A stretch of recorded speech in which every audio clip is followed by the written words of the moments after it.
Subscribe to our YouTube channel and press the bell icon to get the latest updates.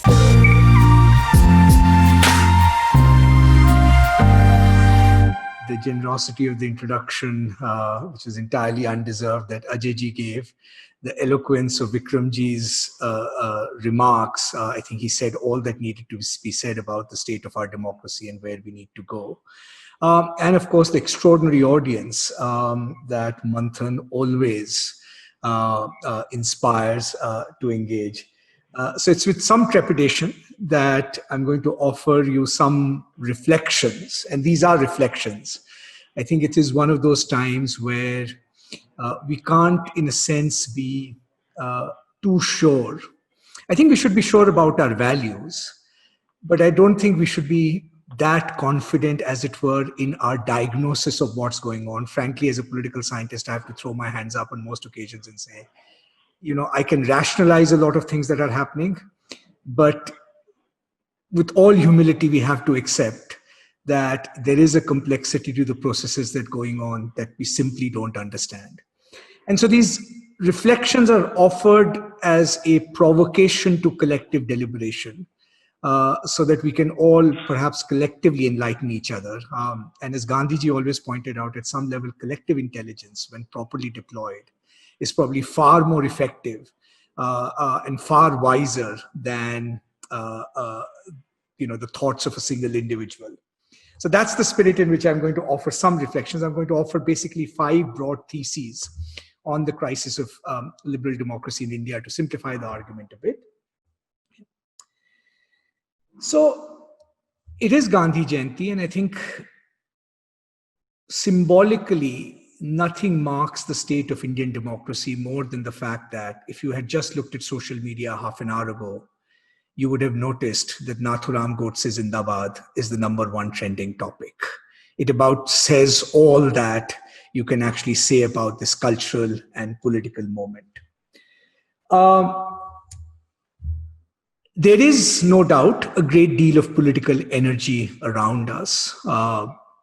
As Aurobindo Ghosh had once argued, kind of all kinds of armies clamoring about as if the world were about to end. Extraordinary political energy, right? I have to say that many of our citizens do not think there is a crisis of liberal democracy. Many of them do think that this is a moment where an old, exclusionary, elitist, plutocratic, decrepit democracy is giving way to more genuinely popular urges. Many of them see it, as V.S. Naipaul had seen it many years ago, that this is a moment of extraordinary civilizational catharsis. This is not, as it were, a moment of repression and exclusion. And I think we have to acknowledge this fact. I don't think we should pretend that there aren't large numbers of fellow citizens who are actually seeing in this moment in democracy a certain kind of liberation and a certain kind of empowerment. And if we don't acknowledge that political reality, in some senses, we are not going to make much headway. But the brutal and simple truth is that even if it is the case that this democracy is empowering new constituencies, it is allowing new languages and new idioms of politics to emerge that were perhaps marginalized by some old elitist discourse. On every single attribute of what it means to be a democracy and a liberal democracy, we are entering a long era of darkness. As Ajay said, the constitution has become more or less a facade. When you cannot take habeas corpus for granted, there is no constitution. Gandhiji probably got more procedural justice from the British than a dissenting citizen gets at the current moment. The checks and balances of our constitutional scene are failing us. The fragmentation of power in society that we had always assumed was a natural check on centralization and the concentration of authoritarianism has all but dissipated. The highest values that Gandhiji stood for, truth and freedom, are an absolutely debased currency. You might say the social conditions for articulating the truth simply no longer exist.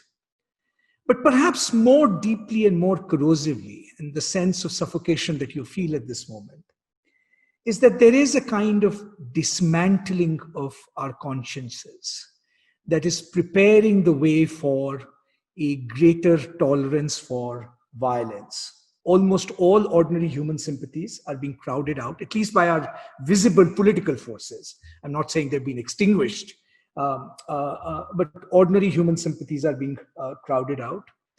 Every tragedy, just like the one we saw in Hathras a couple of days ago, is not an occasion for human sympathy. It's a weaponized tool in ideological warfare, right? It's hard to imagine, right, how civil society and liberal values could, in some senses, survive this kind of an assault. Our ruling ideology, let's not put it too fine a point on it, is largely now composed of two elements: a greater acceptance of authoritarianism and a greater legitimization of communalism. And in the past history of India, since independence, we've had immense moments of communalism. We've had bouts of authoritarianism, 1970s emergency. But almost never have we had such a conjunction of the two, right? So in a sense, you're fighting two battles simultaneously, which both have an independent source, but they're kind of getting conjoined in this political moment. There is much bravado about this moment, a new India rising out of the ashes of the last 70 years of wasted independence, as the official narrative goes, right? But there is also no denying the fact that if you just scratch this ruling ideology, this combination of authoritarianism, communalism, you notice how insecure it is. It is an ideology largely, in a sense, founded on the anxiety and resentment, right? In some senses, what it needs to sustain itself is a persecutory complex. The idea that somehow India's majority, as it defines it, the Hindu majority, has constantly been persecuted through history. And this is its moment to, as it were, claim its rightful historical agency. Right? And the point about this persecutory complex is that in some senses, it is as much a constructed anxiety as it is a real one. And because it is a constructed anxiety, it will always require an enemy to satiate itself, right? It's Lutyens Delhi tomorrow, it's intellectuals day after, it's Muslims today, it's Christians tomorrow, right? It's Ayodhya yesterday, it's Krishna Janmabhoomi tomorrow, right? This, in some sense, is now, as it were, the escalator on which we are on, right? The philosophy of history that comes with this ideology is relatively simple. Let us not bother with the complexities of our history, right? This incredibly complex weave that made India what it is. History is relatively simple, right? The past is a conspiracy of a few elites, Islamic elites to begin with, then secular elites later on, right? And the future is going to be, in a sense, redeemed by a leader who is a personification of the people. So let's just cut through all the complexity of history, in some senses that makes, in a sense, real history. So it has a conspiratorial, as it were, politics that is at the base of its thinking about politics. Therefore, it will always need to find conspirators, minorities, liberals, secularists, leftists, urban Naxals, now even Bollywood, right? And the targeting of them will not be driven by an ordinary calculus of politics. Because when you legitimize yourself entirely by inventing enemies, truth ceases to matter, normal restraints of civilization decay, checks and balances of politics seem to matter. Right? So this perpetual politics of anxiety, in some senses, right? In a sense, it practically crowds out everything else. And unless this anxiety is, in some senses, countered and tapped, right, almost everything else is dealing with superficial symptoms. Now, let us ask the question, why has this combination of authoritarianism and communalism, driven by a perpetual politics of resentment and anxiety, become the hegemonic ideology in a country like India, right? Which, for whatever its other faults, its crushing poverty, its deep economic injustice, its caste divisions, we used to pride ourselves that this is not an ideological combination India will ever succumb to. In fact, we used to take India's polity centrism almost for granted. Right? So why has it come to this pass?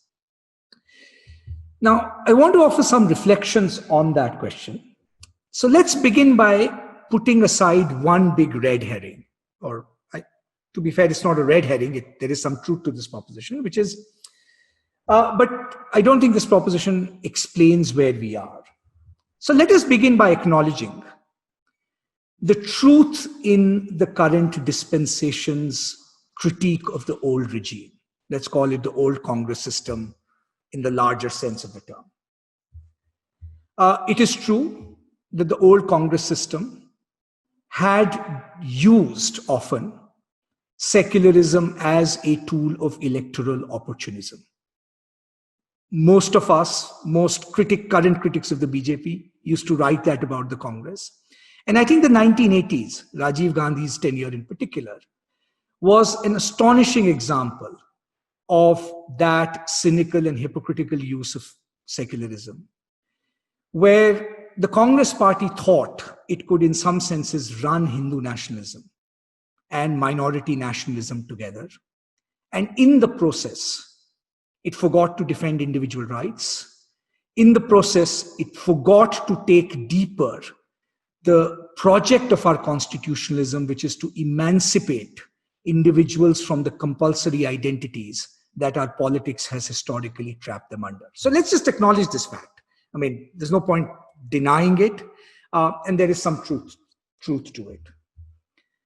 Let us acknowledge also the fact that while the UPA regime, right, and the years post-liberalization delivered unprecedented economic growth to India, we were thinking 8% growth is our average birth rate, right?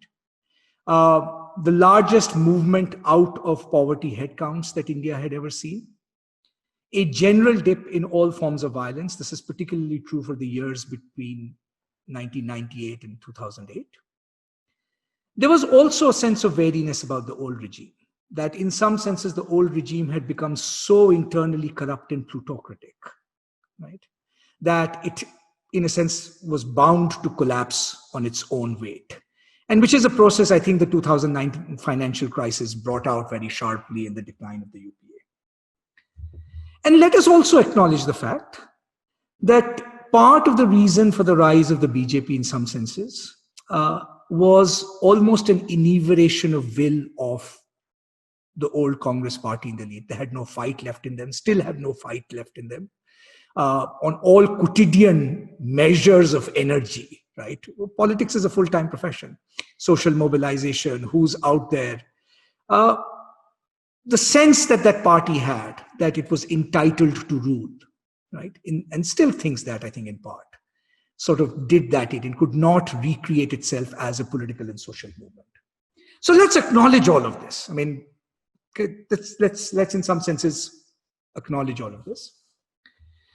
But having acknowledged all of this, I think it is important to remember that while these provide some of the background conditions to how we arrived at where we are, these do not explain the political trajectory that we are taking.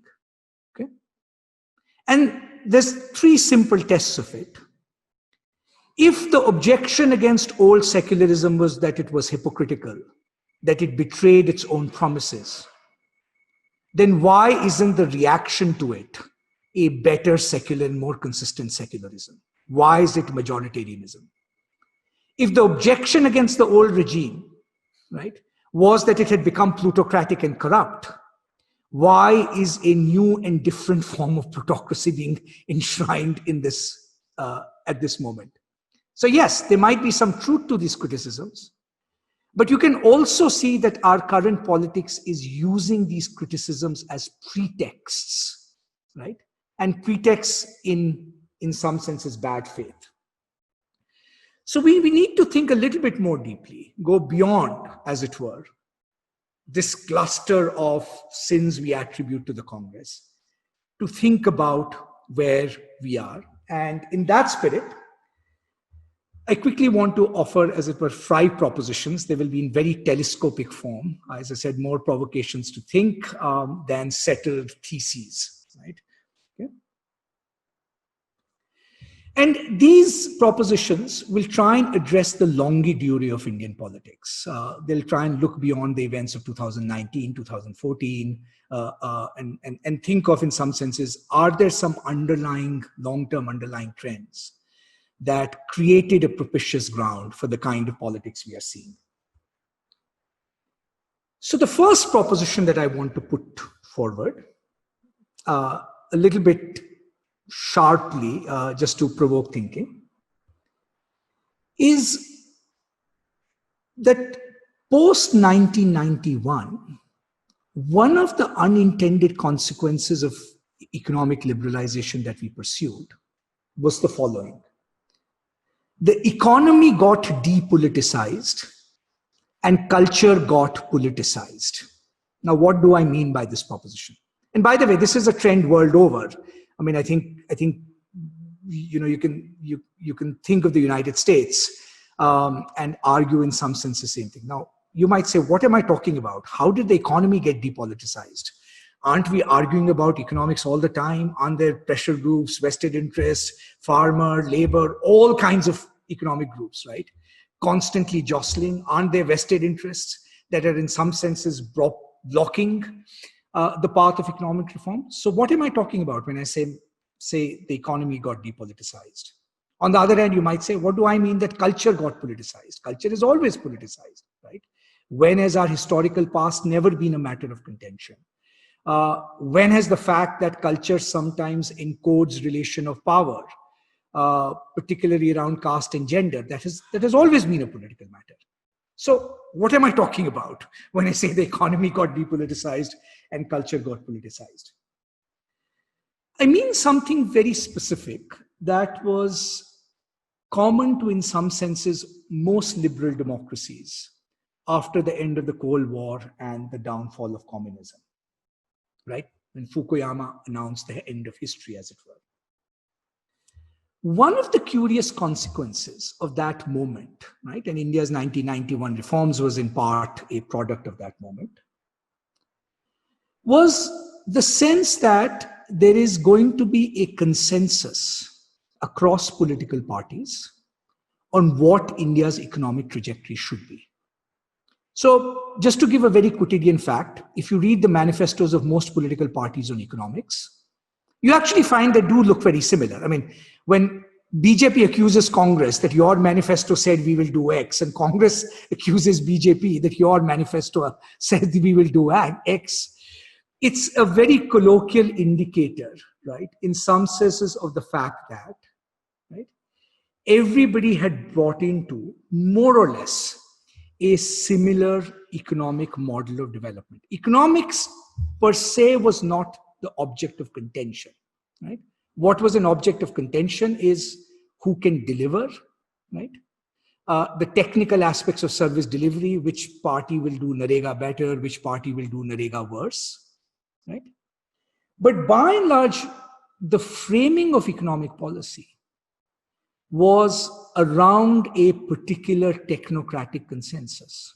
This is not the kinds of debates, for example, you had in the 1960s in agriculture, for example, where, Charan Singh is talking about cooperatives, or rather against cooperatives in some sense. Other political parties are talking about possibility of cooperatives, land reform, right?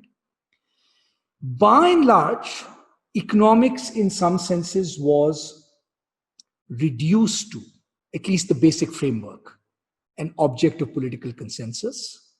The only disagreements we thought were the disagreements over the technocratic management of the economy, either on the growth side or in some senses on the service delivery side.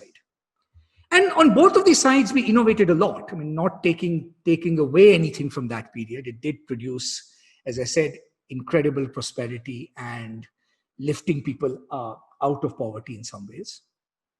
But one of the peculiar features, right, of this economic consensus was the following. Number one, the only way in which we could understand political contestation of this economic consensus was to present it as a vested interest or a particular sectional interest in society coming in the way of what is a technocratically optimal economic reform, right? So suddenly farmers' concerns, labor's concerns, concerns of civil society, these were not seen as legitimate ideological alternatives to a prevailing economic consensus. Because in a technocratic framework, the only way you can understand dissensus is by saying you must have a particular sectional vested interest such that you are blocking what is so obviously, right, a good economic reform. Okay? And so one of the paradoxes that we saw over the last 15, 20 years, right, is in some senses economics no longer divided us, right?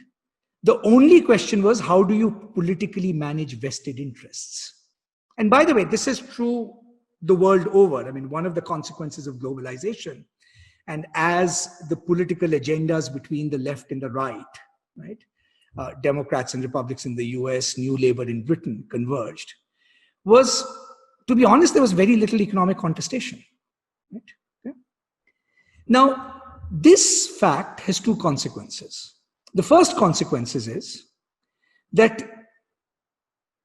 it, in a sense, puts a pressure on politics to be the arena where, if you can't forge coalitions on economic ideology, where do you forge coalitions? You form them in the realm of culture, right? You form them in the realm of identity. Because in a sense, that becomes the only ideologically contested space in politics. Okay? Not in some senses left versus right in the conventional sense. There's actually good empirical evidence globally that with the onset of globalization, you see a shift in political issues across the board, not just because globalization disrupts national identities in a particular way, but simply because economics is, by elites on both sides, both parties, not considered an era of ideological contestation. We all did not want a contest between left and right on economics, right? Right? We all kind of knew what the answers were. All we needed was good bureaucrats to manage them, good economists to give us advice. Right? So one consequence is that the akhada of politics, right, the only field of contestation it had left in it was, in some senses, culture and identity. And as Jawaharlal Nehru had very presciently said in a letter to Iqbal, he said that why is it that whenever cultural and identity matters are pushed to the forefront of politics, political reactionaries always take a lead in them. Okay? So that's, in a sense, proposition number one. And even now, interesting, when you think of the Farmers' Bill, for example, when you think of labor laws, for example, we can debate the merits of these reforms. But one of the most striking things about our discourse is that the only way we can present the alternatives is there is a technocratically sanctioned correct reform, namely labor, namely agriculture. And then there's a whole bunch of vested interests we need to manage and buy out to make sure that these reforms go through. Okay? But what does that do? It immediately says farmers are a problem to be technocratically managed. They are not the locus of an alternative or a different economic imagination that needs to be negotiated and given intellectual respectability in some senses in this political akhada.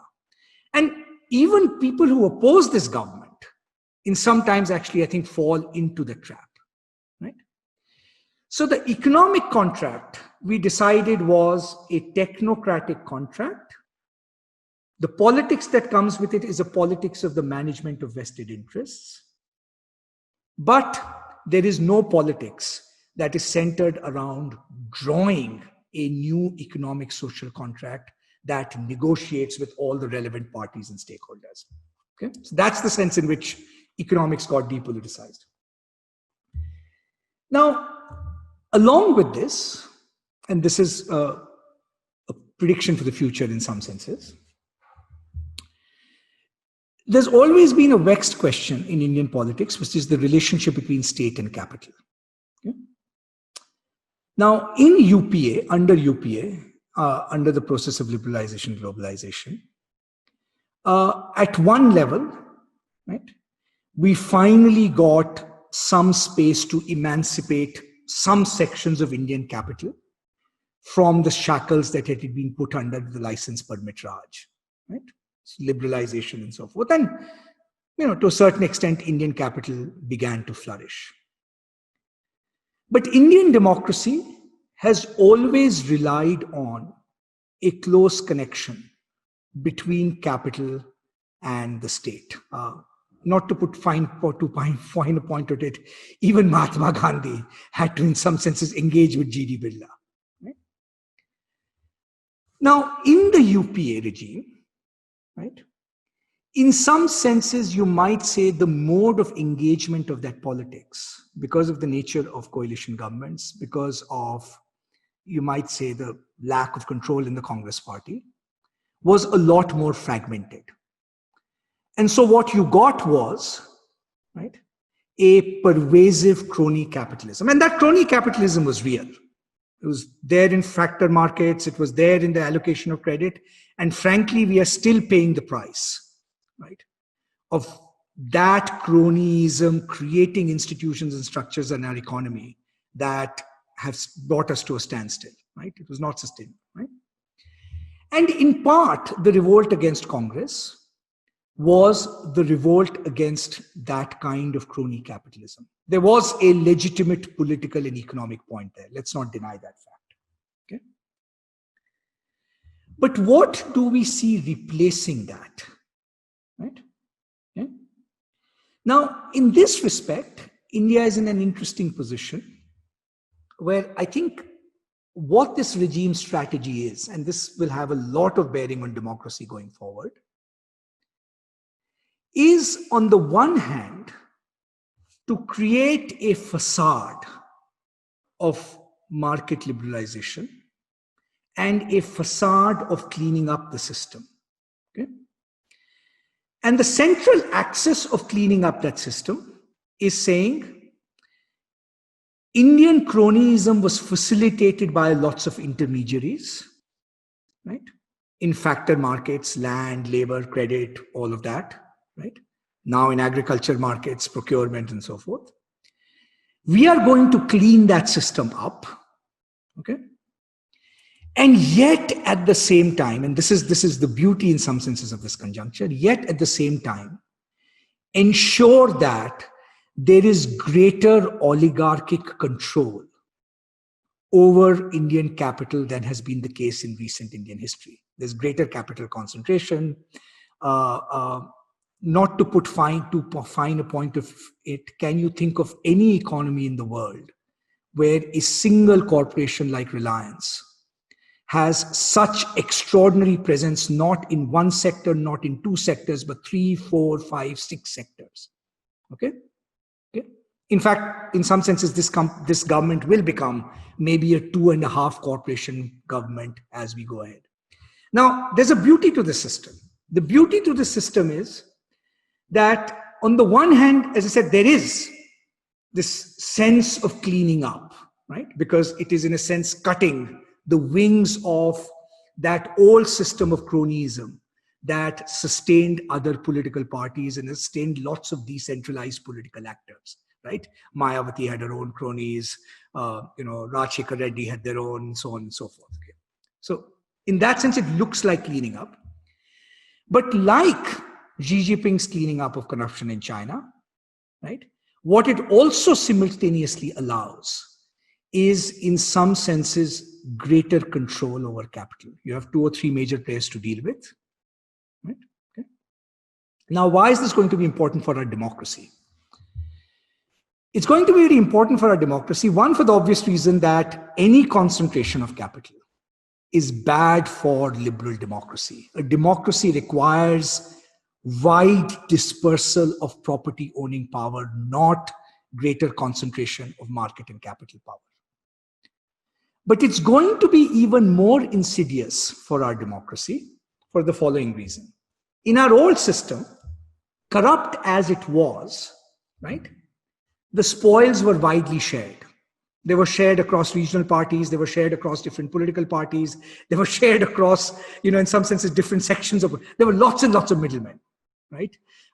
As you know from classic studies, from Narasimha Rao's own biography, Insider, right? One of the politically interesting things about the old system of corruption was that it implicated all of us in it, right? In a sense, a very interesting way. Now, one of the consequences of that old system, right, was, as I said, that it was compatible with the dispersal of power.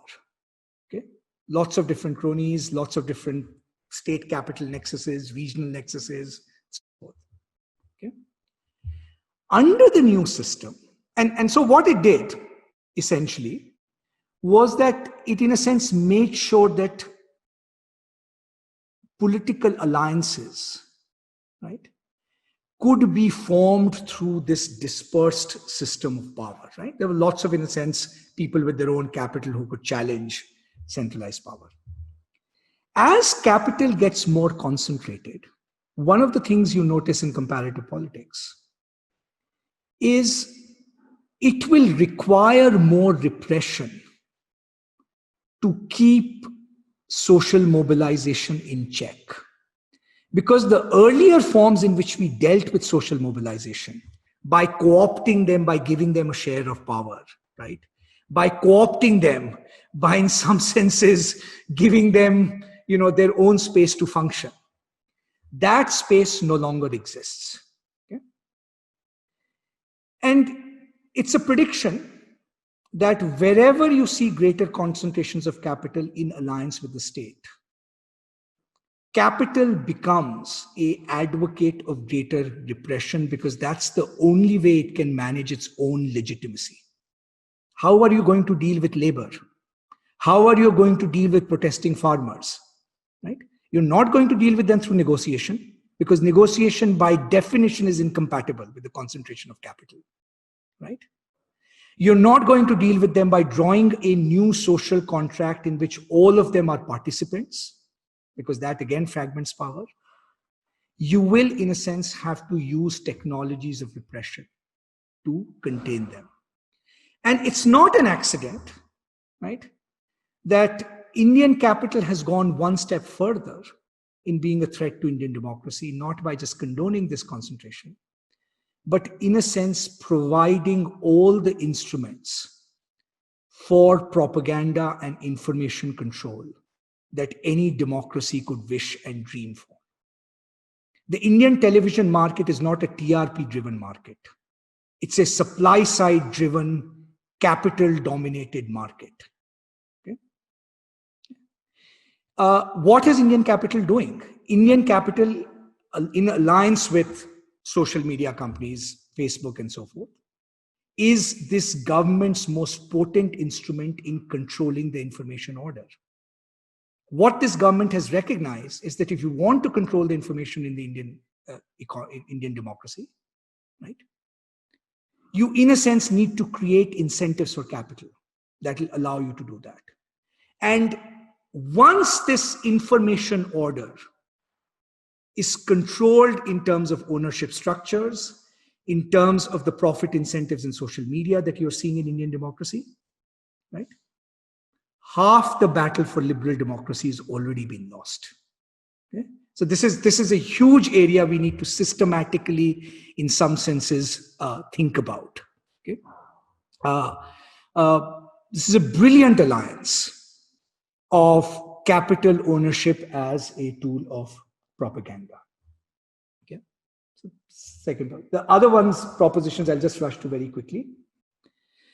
The third proposition, given that politics moves towards culture, capital in some senses becomes a tool of controlling the information order.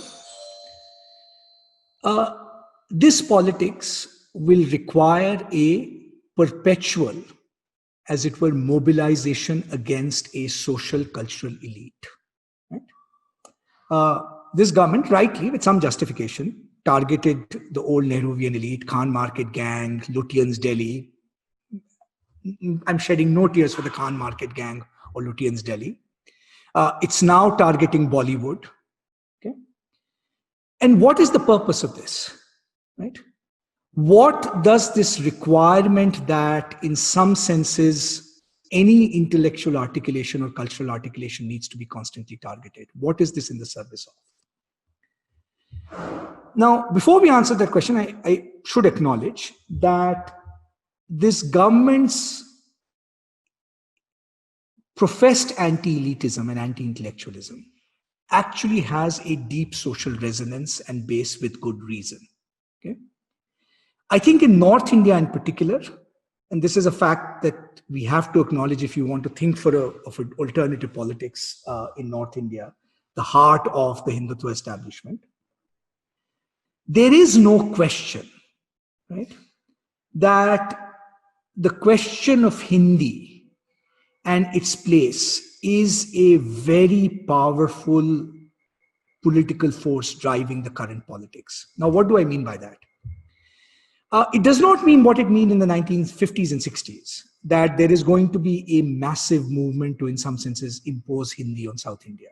I think this government is too savvy for that. And it's frankly quite not just made its peace with it, but there is no reason for it to do it. The problem of Hindi is a different problem, and it's a problem that I think the rest of the country needs to understand. The Hindi-speaking zone is the only zone, in some ways, right, where you might say the elites of that zone seceded from the local language.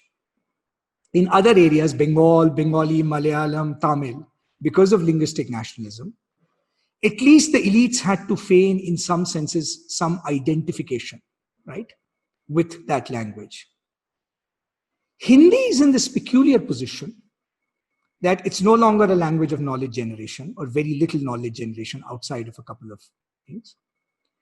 And the entire Hindi-speaking world, in some senses, feels extraordinarily culturally marginalized. It's a bizarre thing to think, right, when you think of the numbers involved here. Okay? And a lot of the resentment against this cultural elite, right, where does it draw its political power from? Yes, there is religion. Yes, there's Hindutva. But it draws a lot of its political power, right, from English, and English as a sign of this kind of visible elite in some ways, right, as a symbol of marginalization. And frankly, the symbol of marginalization became very concrete in the Congress party. The Congress party does not have 5 speakers who can mesmerize an audience in Hindi. Okay? I mean, so there's almost a literal political correlate to, in some senses, this politics of Hindi. Credentialism. I think, as my friend Michael Sandel, Harvard, has been arguing eloquently, the sense that India's educated elites had, right, of their own moral superiority without justification, right? So there's a lot of cultural ground on which you can, in some senses, target a intellectual and social elite, and cultural elite, right? And what the BJP has done, in some senses, is tapped into that ground. But for the purpose of tapping that ground is not to rectify the faults of the old elitism, right? The purpose of that tapping that ground is to ensure that any source of resistance, intellectual resistance, to its project of ideological conformity, in some senses, is destroyed. The going after Bollywood is not an accident. It is part of a de-Urduization project. It's part of a sense that, we need, in some senses, Gadar and Kesari more than we need Veer Zara as an ideological project, right? It's in part a project, in some senses, that wants cultural control, okay? Or control of, you might say, all the means of cultural production. But it's also a convenient project because all populist movements need an elite to go against. But if you're a genuinely left populist movement, you would go against the oligarchy of capitalism, right? Going after a social, cultural, intellectual elite is extremely convenient to Indian capital as well, which is why they're fully participating in it, which is why they're providing the nightly tools, right? The television channels that Vikramji talked about, right? On a platter.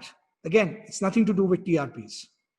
If you look at the finances of these television channels, you will find not just how supply side they're driven are, but how closely their business models are aligned to carrying out, in some senses, this project.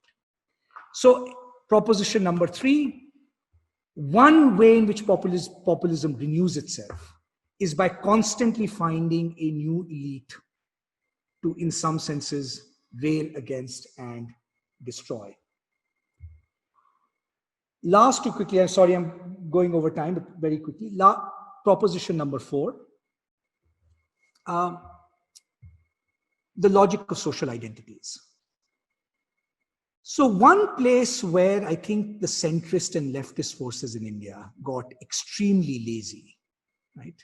One, they got lazy in not building alliances.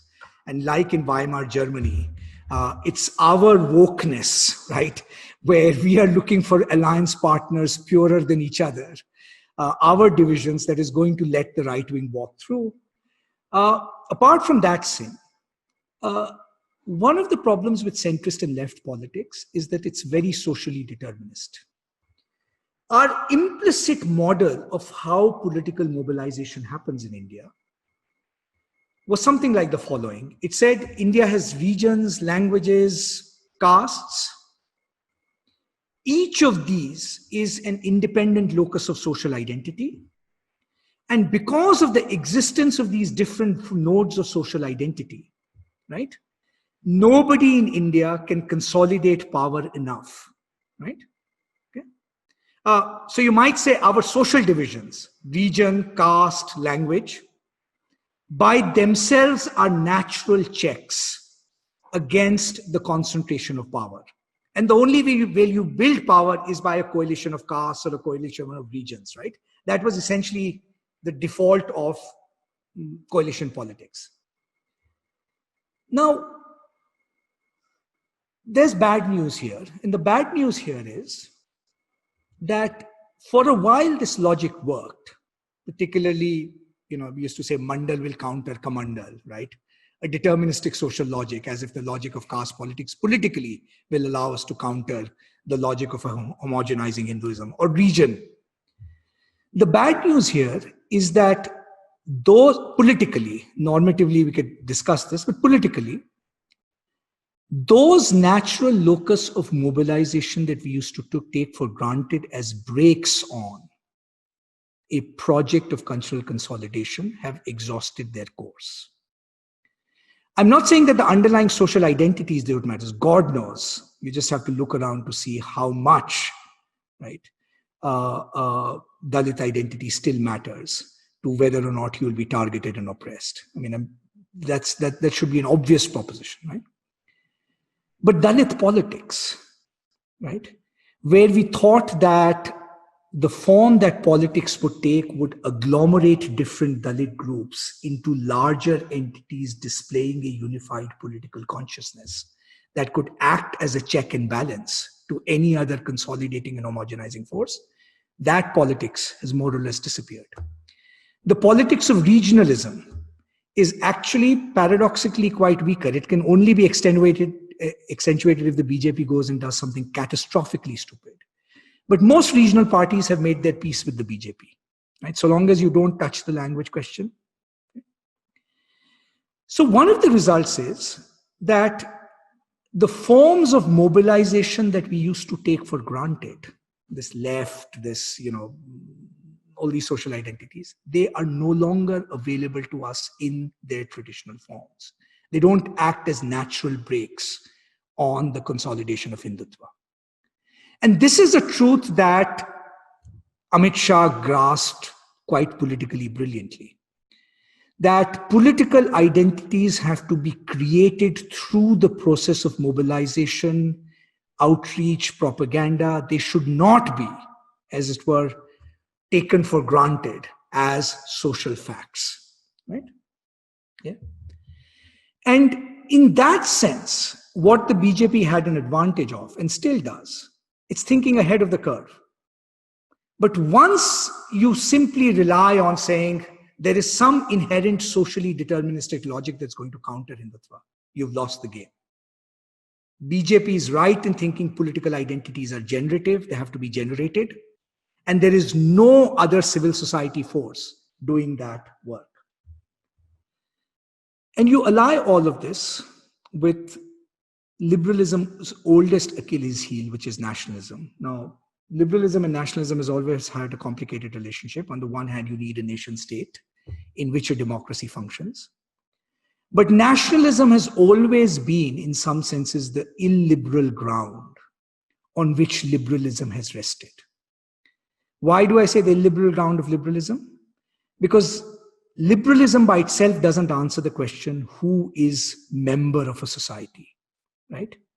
What kind of cultural politics do you need to create mutual identifications between citizens? Most of us liberals like to think the constitution is enough, right? That is the social contract that binds us, right?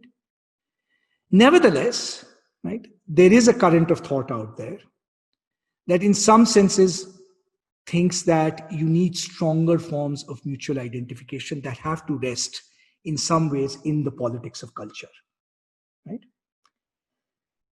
Now, what nationalism has done, but this is not just Hindutva, but nationalism even in its liberal variant, that the presence of nationalism has historically always legitimized an increase in state power, right? Because what's the ground that nationalism occupies? Nationalism says some policing has to be done between the friends of the nation and the enemies of the nation. And remember, it is the grounds of that policing that allowed India, or rather that encouraged, legitimized the creation of a whole series of repressive laws in India. This government did not have to pass a single new law, sedition law, UAPA, FCRA, right? You just name it. Every single tool for the control of civil society. Section 144, delegitimizing of protests, right? Okay.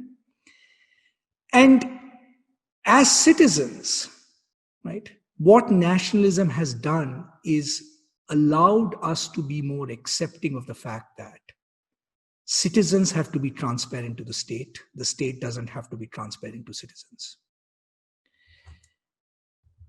And what that has done, which is what you're in a sense seeing right now, right, is that it has legitimized the use of all kinds of repressive laws and technologies, which even those who are not Hindutva, I mean, honestly, most people in the Congress party are scared of street protests, right? They'd readily use Section 144 if they could help it, right?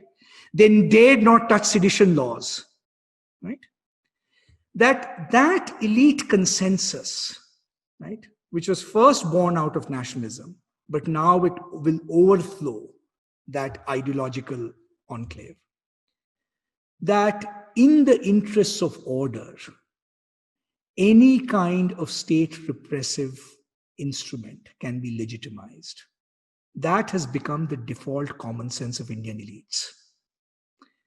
Most of us do not like the fact if there are street protests over the violence in Hathras, right? We like Twitter wars, but there is still something about the articulation of street politics, right, that makes India's elites fearful. And so you put all of this combination together, right? An inbuilt incentive to build political coalitions around culture and identity, right? a populist targeting of all independent thought under the guise that it is simply elitism, right? So that you can produce into ideological conformity. Indian capital's investment in repressive apparatus, right? So that it can come, some senses, construct legitimacy for itself by excluding genuine social movements. And the cross-party allure of nationalism, right? But even the Congress party is not going to be able to challenge the BJP. And you have the makings of a perfect storm for liberal democracy, right? The kind that Gandhiji, in all his brilliance, would have warned us many, many years ago. Thank you.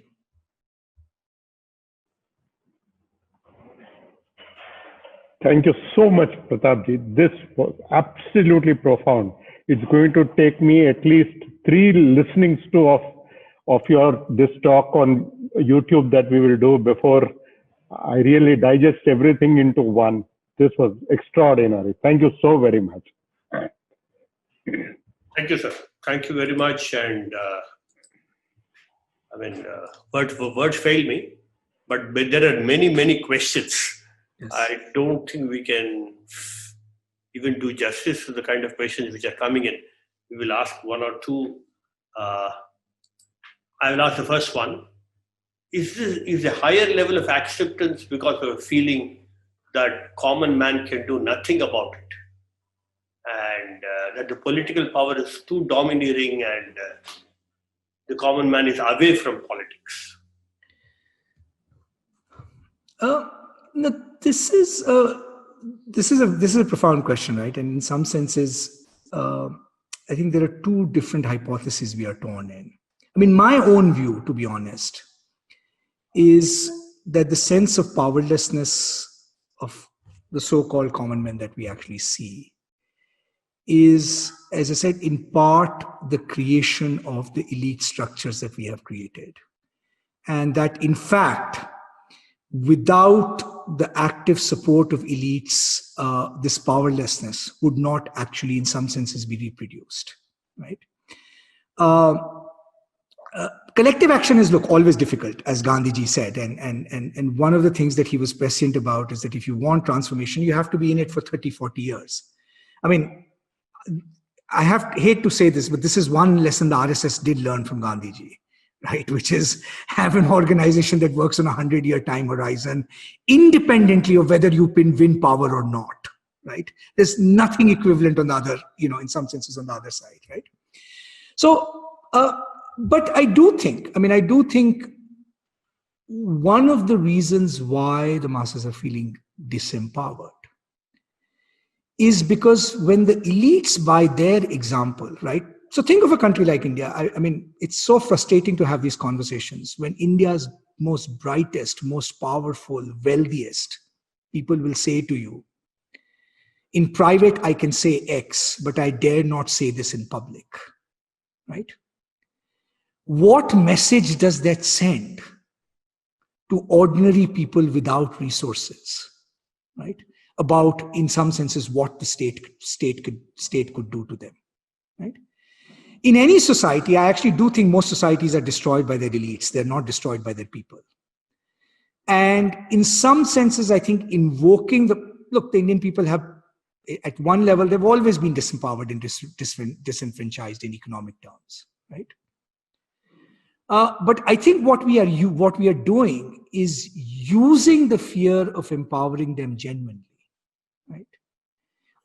As an excuse for hiding, in a sense, the elite's own diminishing capacity for world making or taking a stand. And one thing recent events have taught us is, as elite norms shift, the general norm in society shifts very fast. What happens when a leader legitimizes communal speech? Suddenly everybody is allowed to be communal. In fact, leadership has no other function but then to articulate what the norm is, what is acceptable and what is not acceptable. And because that norm has shifted, right, you get, in a sense, at the elite level, you get the sense that somehow it has shifted at the mass level. I still think there is more potential in democratic politics in India. I don't for a moment doubt it. but it'll take a very different kind of mobilizational imagination to tap into it. This session actually deserves 2 hours minimum. It doesn't seem to be possible today. I'll ask one question. Where do you see India 10 years from now? What kind of an India do you see 10 years from now? I think India that's poorer than it should be and more racked with political conflict than it should be.